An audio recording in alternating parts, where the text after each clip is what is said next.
아멘. 하나님과 동등한 예수님의 권세, 하나님과 동등한 예수님의 권세라는 제목으로 오늘 말씀에 같이 상고하면서 은혜를 나누기를 원합니다.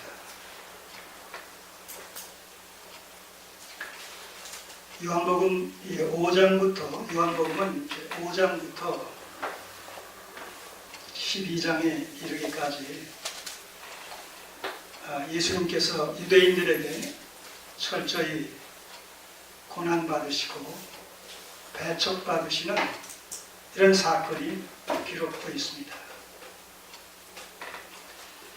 우리는 지난주에 이 5장을 살펴보면서 38년 된 병자를 안식일에 우리 주님께서 고쳐주심으로 말미암아 본격적인 안식일 논쟁이 시작되는 사실을 살펴본 바가 있습니다. 유대인들은 이 안식일을 준수하는 것과 관련해서 무엇을 하라, 무엇을 하지 마라 라는 흑백 논리에 입각해서 안식일을 준수했습니다. 일하지 말라고 하니까 어디까지가 일이고 어디까지가 또 허락되는 것인지 아닌지를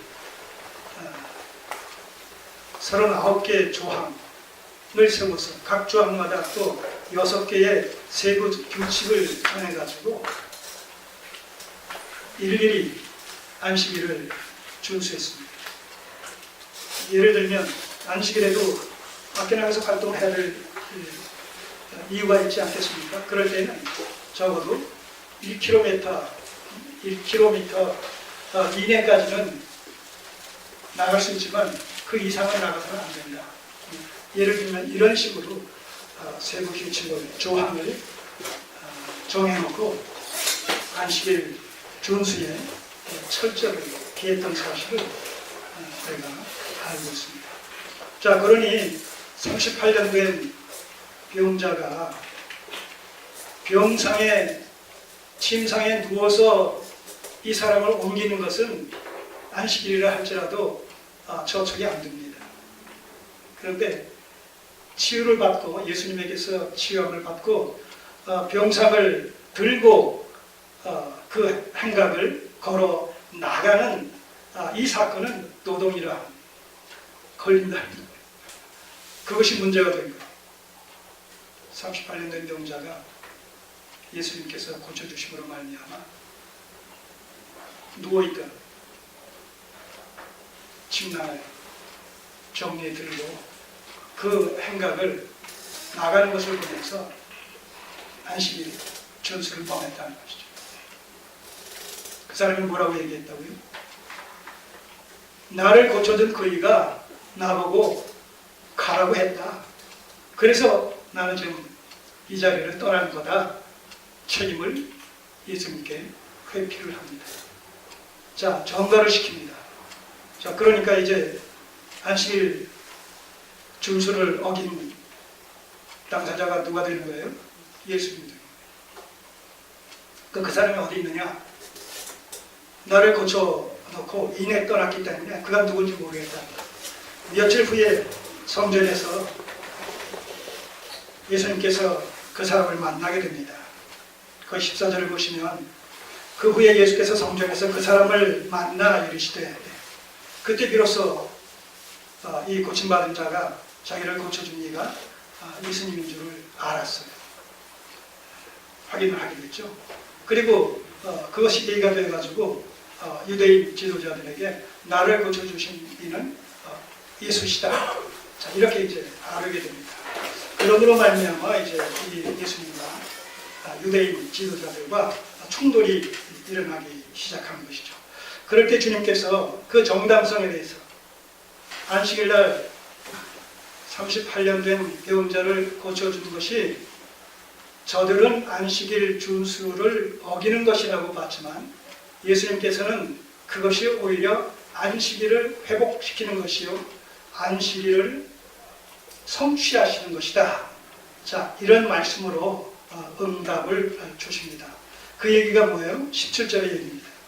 예수께서 저에게 이르시되 내 아버지께서 이제까지 일하시니 나도 일한다. 이것은 구속사적인 선포죠.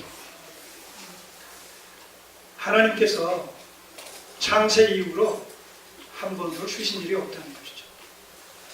하나님께서는 6일 동안 창조하시고 창조한 피조물들을 기뻐하시는 뜻 가운데 보존하시고 관리하시고 유지해 오셨다는 것이죠.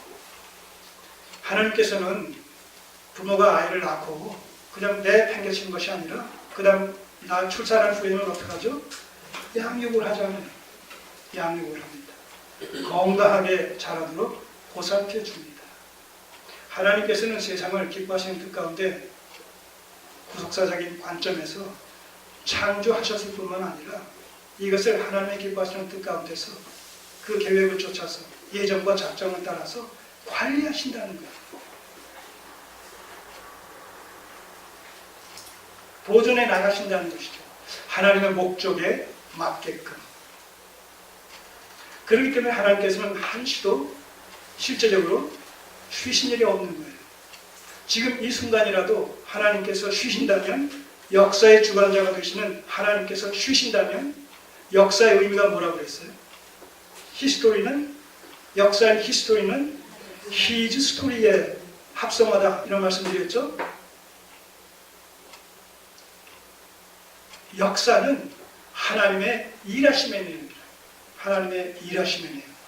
히즈 스토리, 하나님의 이야기라는 얘기예요. 다른 말에 얘기해서 하나님의 일하심의 내용이라는 말입니다.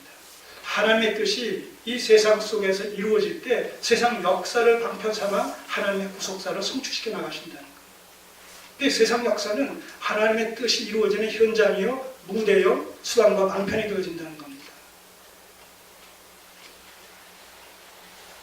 자, 그래서 지금도 이 세상 역사가 진행되어진다. 오늘 우리가 2018년도에 4월달을 살아가고 있다는 사실은 하나님께서 지금도 살아계셔서 이 역사를 주관하심으로 말미암아 하나님의 남은 구속사를 성취시켜 나가시는 하나의 현장을 우리가 지금 이 역사라는 이 현실을 통해서 믿고 확신하는 것이다.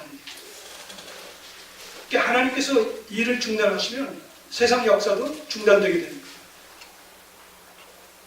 하나님의 일하심과 세상 역사의 진행은 상호 불가분의 연관성을 맺고 있다는 것이죠. 하나님의 뜻이 세상 밖에서 이루어지는 것이 아닙니다. 이 세상 속에서 세상 자체를 수단과 방편과 무대 삼아, 그래서 세상 역사의 본질은 하나님의 구속사고 하나님의 구속사는 세상 역사를 방편 삼아 진행되어진다. 이런 하나의 원리와 원칙이 성립이 되는 거예요. 우리는 이 세상을 보면서 하나님의 구속사를 생각해 봐야 돼요. 하나님의 구속사를 염두에 둬야 된단 말입니다. 믿음이 없는 사람들에게는, 하나님의 백성들이 아닌 사람들에게는 이 세상 역사가 인간의 역사로 밖에 보이지 않지만 우리는 성경을 통해서 당시에 이스라엘을 중심으로 한 세상의 모든 열국들이 이스라엘을 중심으로, 이스라엘을 통해서 하나님께서 하나님의 뜻을 이루어 나가시는 일에 뭐예요? 다 수단과 방편으로 하나의 도구로 사용되어진 사실을 보지 않습니까? 이스라엘 백성들이 잘못했을 때는 바벨론에 들어서 치시고, 친 다음에 이제 이스라엘 백성들이 회개하고 잘못을 구할 때 하나님께서는 또 바벨론의 죄를 물으셔서 페르시아를 등장시켜서 또 바벨론을 치시고, 이런 그 역사, 세상 역사와 이 세상 열국과 이스라엘 백성, 이스라엘과의 관계성, 이것은 세상 역사와 하나님의 구속사와의 관계성이 아주 구체적으로 보여지고 있지 않습니까? 오늘 그래서 우리는 바로 구원받은 하나님의 백성으로서 구속사관에 입각한 역사관을 정립하고 있어야 된다. 이 세상 역사 돌아가는 형편을 보면서 하나님의 구속사가 지금 어느 경점까지 와 있을까? 이걸 우리가 포착해야 된다.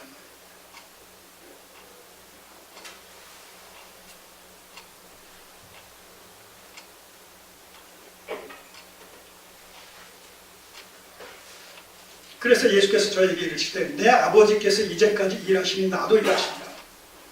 하나님께서는 하나님의 구속의 경륜이 창세전부터 계획하셨던 구속의 경륜이 이 땅에서 온전히 성취되어지기까지 결코 쉬시지 않는다는 얘기죠. 바로 주님께서 오신 목적이 뭐예요? 그 하나님의 뜻을 받들어서 하나님의 구속의 경륜을 하늘에서 이루신 것 같이 이 땅에 이루시기 위해서, 성취하시기 위해서 주께서 오셨단 말입니다.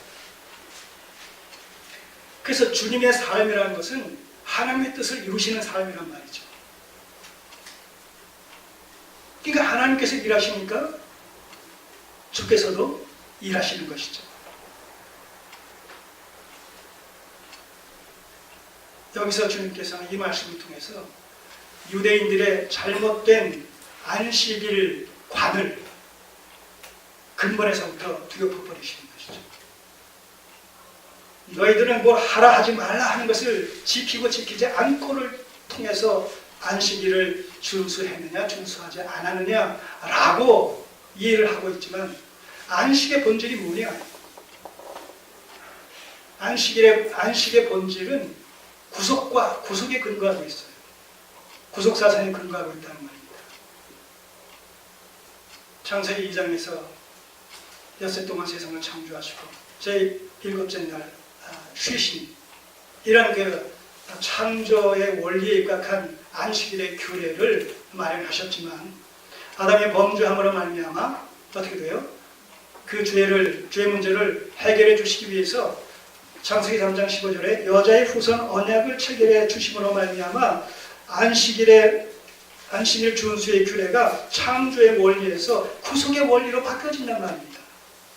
이 안식의 원리가 창조의 원리에서 창조적 규례에서 구속적 규례로 바뀌어진다는 사실은 특별히 이스라엘 백성들을 출애굽시키시는 것과 관련해서 출애굽 사건, 출애굽 구원 사건과 관련해서 주님께서 십계명을 허락하시는 가운데 제4계명은 안식일 준수를 허락하시지 않습니까?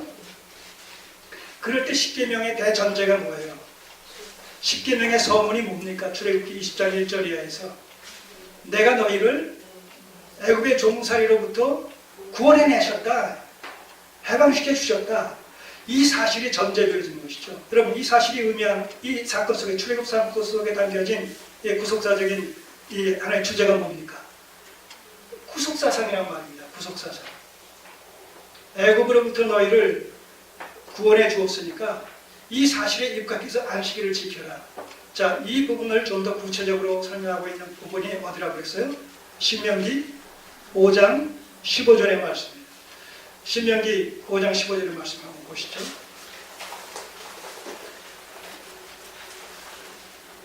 성경을 바르게 우리가 알아야지 성경에 입각한 기독교 신앙관을 정립할 수가 있어요. 성경 따로 나의 신앙생활, 나의 신앙관 따르면 그것은 하나님 앞에 불법적인 신앙으로 판정받을 수밖에 없기 때문에 하나님과는 관계도 상관도 분깃도 없다고 말씀하십니다. 오늘날 문제는 여기에 있어요. 성경의 원리 입각해서 하나님을 바르게 알고 바르게 섬기는 신앙, 계시의존적인 신앙이 아니라 자기 속에는 좋을 대로 자의적 숭배 신앙만이 지금 팽배되어 있고 난무하고 있단 말입니다. 자, 15절 보세요. 5장 15절. 너는 기억하라. 네가 애굽 땅에서 종이 되었더니 너의 하나님 여호와가 강한 손과 편 팔로 너를 거기서 인도하여 내었나니. 무슨 사건이가 얘기한 것이죠? 출애굽 사건이에요. 그리고 이 출애굽 사건은 어떤 사상, 그 본질이 무슨 사상이라고요?